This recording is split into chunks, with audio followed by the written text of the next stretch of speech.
మన ఊర్లో పల్లవుట బల్లెలు సర్కారు బడి చూసినావా? చూసిన లేవున్నది ఊకే తెలుగు మీడియం చెప్తారు. తెలుగు మీడియం జమాన్లో పోయింది తల్లి. ఇప్పుడు వాళ్ళకి మంచిగా డిజిటల్ క్లాసులు, కంప్యూటర్ క్లాసులు, ఫ్రీ టెక్స్ట్ బుక్స్ అన్ని ఇచ్చి మంచిగా చదివిపిస్తారు కాదు. నీకు తెలియదా ఈ ముచ్చట? నాకేమెరుక, నేను అప్పుడు చదువుకున్నా.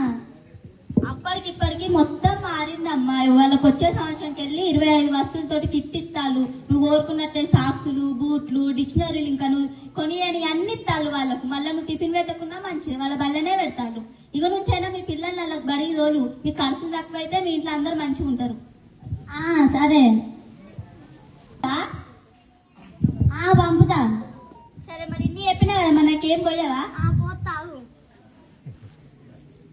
6 బియ్యం తెప్పో.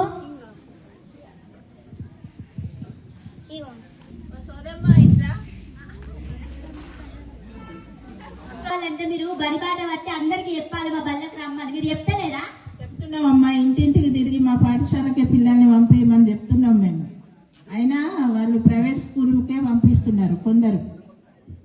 కొందరు ఎవరు గవర్నమెంట్ పథకాలను వాడుకుంటలేరా?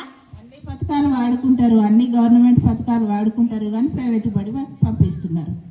ముందు మీ పెద్ద సార్కి చెప్పి సర్పంచ్కి చెప్పి ఎవరైతే గవర్నమెంట్ బళ్ళకి వస్తారో వాళ్ళకే గవర్నమెంట్ పథకాలని. అప్పుడు అందరూ